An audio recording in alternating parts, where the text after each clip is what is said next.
Hey everybody, it's Jason Creel and this is Lawn Care Life. Today we're going to talk about choosing the right grass type, and we're going to lay some sod in a particular area. But I want to talk to you about, we'll show you laying the sod and going about that. But I want to talk to you more about just how to choose the right grass type and understanding the current situation. Because what I see a lot of times is people buy the wrong grass for the wrong situation, then they're disappointed when they don't get the results. And a lot of times the biggest mistake is just choosing the wrong grass type. So let's get started with that now, talking about your grass type options, and then we're going to lay this. Now let me just say this, I'm not a professional landscaper per se, so I'm not, I don't do sod installations. I'm just doing this in my own house.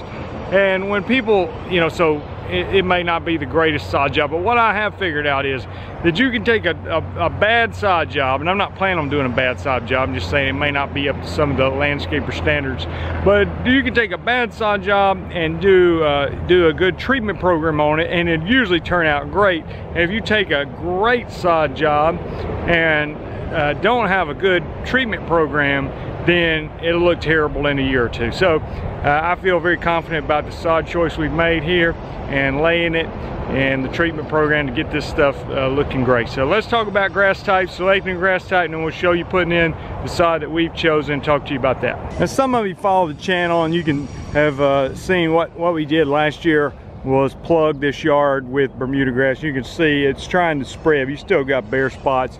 Some areas it's filled in almost all the way, but other areas, still got a little work to do. Well, the reason out here is what we put out here, we plugged it with the 419 Bermuda, and Bermuda grass is very drought tolerant and it needs a lot of sun. So if you're looking for a situation like this where I had several acres actually to cover, Bermuda was a great choice for me because I could just plug it and then let it spread. And it spread so fast that it was really a great option. There's a lot of sunlight, so that was the obvious choice here. But what I see a lot of times in my area is people will go by Bermuda, which is the most common sod where I live in Alabama, and we also have St. Augustine, Centipede, Zoysia, and people will go by Bermuda and they'll put it in an area where the grass is not growing very well. Maybe they have Bermuda grass already and there's an area under a tree, and so they go by sod and like, there's no grass growing on that tree, let me go put some more Bermuda on the tree. And it's really just a bad choice because it needs a lot of sunlight. And I tell people all the time, if the Bermuda was gonna grow under that tree, it would have already done so on its own. It would have spread, but it's not growing there, and it's not gonna grow there. And so you have to limb up the tree or put in some, make it kind of a natural area, or use a different kind of grass. So on my property, and again, talking about warm season grasses, Bermuda usually the cheapest option. It spreads the fastest, extremely drought tolerant. It can be a great grass. You see over here where again Bermuda's spreading, and I know this doesn't look great with the big bare spots, but I kind of have a long-term vision. I'm hoping a few months from now this will all be filled in, or hopefully within a month or two, depending on how much water we get. But there's a number of factors to consider when you're choosing your grass type. Are you in a situation like me where you needed to plug sod and watch it grow and watch it spread? Well, you wouldn't want to go with Zoysia in that situation if it's a large area, because Zoysia is very slow to spread. So you'll see that as we're going to be using Zoysia today, I'm going to be sodding it solid and not plugging it and watching it spread, because I don't want to wait 3 years for it to spread. Maybe it'd go faster for some people, but it's not nearly as quick as the Bermuda would. Centipede and St. Augustine can be great. They don't handle the cooler weather as well, so sometimes you'll see those in more coastal areas, or a lot of areas in Florida will have St. Augustine grass where they have very mild winters, so it's not a problem. But you also want to consider how much light. We talked about that with Bermuda needing a lot of sunlight, and in our area, for areas that are more partial sun, you want to go with like an Emerald Zoysia, or our choice for today is Zorro Zoysia, or maybe St. Augustine is probably your best options for if it's not getting full sun. But again, those grasses are not going to grow in an area that's just pure shade either. They need sunlight as well, and probably would actually do better in sunlight, but they will tolerate more shade than Bermuda. It's probably going to be on the lower end of that spectrum, and Centipede you know, still would like sunlight as well, but it's a little more shade tolerant than Bermuda. And then the most shade tolerant options, again, for warm season grasses in my area would be your zoysia and your St. Augustine, in particular the finer blade zoysias like the emerald and what I'm using today, the Zorro zoysia. So now for the cool season grasses, they're typically more shade tolerant and you can overseed those, and there's, you know, a lot of options for that. But for us dealing with the warm season grasses, you know, a lot of times you're seeding, you're plugging, or you're sodding. And again, depends on what your budget is, how much time you have. If you want to plug the Bermuda, then you can wait and let it grow. If you want more instant results, obviously sodding is going to be the way to go, though it will obviously be more expensive. Full sun out here, we're going with Bermuda. You know, we got Bermuda here. Again, I'm hoping in a few months this will look different. Of course, this is super rocky. And what we're going to do in this area, as I got these kind of large crepe myrtles, what we've done is cleaned out around the trees, the base of them, and we got a little steel tiller that we're going to hopefully loosen up the soil with. Now, again, this ain't maybe not up to landscaper quality sod job here, but we've gotten most of the debris up, tried to level out some of the low spots. I want to try to loosen up some of the soil, you know, and I'm honestly not worried about killing off all this little grass or scraping it down. You can certainly do that if you want to, but you know, and you can, you know, spray it to kill it, or you could till it up or scrape it with a skid steer or something like that. But I'm just going to put it on top, and if those weeds come back at a later time, you know, we'll take care of those at that time. So sorry for all the shadows, but that's just the way it is because we're in the shade. But you can see partial shade in this area, and that's why we're going with the Zorro zoysia. So let me give you a resource that was told to me, and I'll put the link in the description. But the National Turfgrass Evaluation Program, I think that's what it is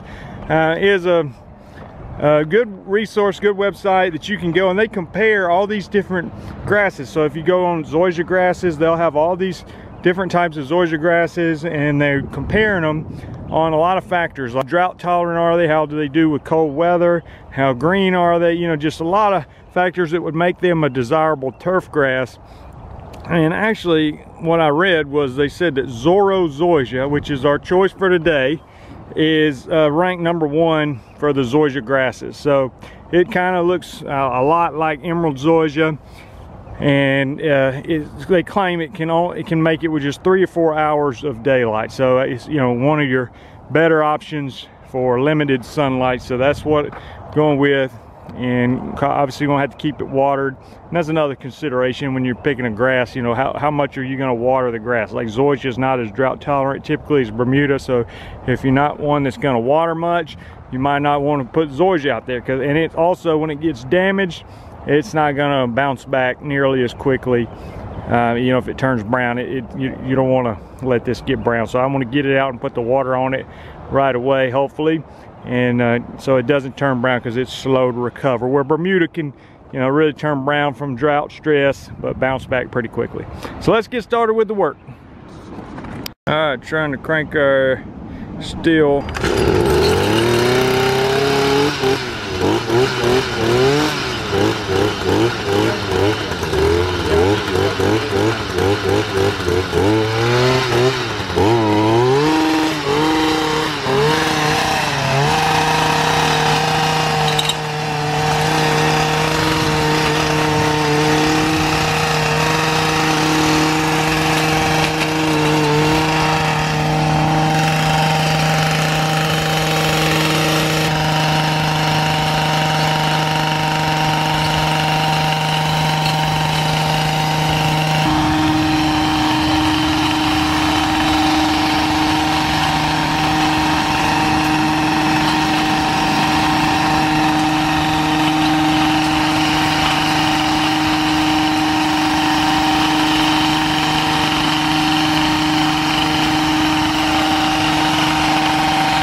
so we got the dirt loosened up a little bit with the steel tiller. Now we're just gonna put the sod out, and we're just staggering the joints, and then we'll get the water on it. You know, you want to really keep it watered to get it through this first summer. And you know, zoysia, it may take it 3 weeks before it gets rooted, even in the summer hot weather, before it's stuck to the ground. And you don't want to apply any kind of fertilizer or any herbicide to it for a while. They said the rule of thumb is until it needs mowed twice. They have to cut the grass twice. So because you want it to grow roots before you start putting fertilizer and things like that on it and start trying to make it grow leaves. So we're just going to put it down and keep the water to it and see how it goes.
Well, thanks to some good help I had, we finished laying the sod pretty quickly. And I would like to open myself up for a little constructive criticism. For those of you that are landscapers, what advice do you give to people laying the sod? Like say if you don't have a skid steer to come grade it out, you know, we got it relatively level and tried to loosen up the dirt a little bit and put it down. And I'm not really worried about it, how the long-term success would be.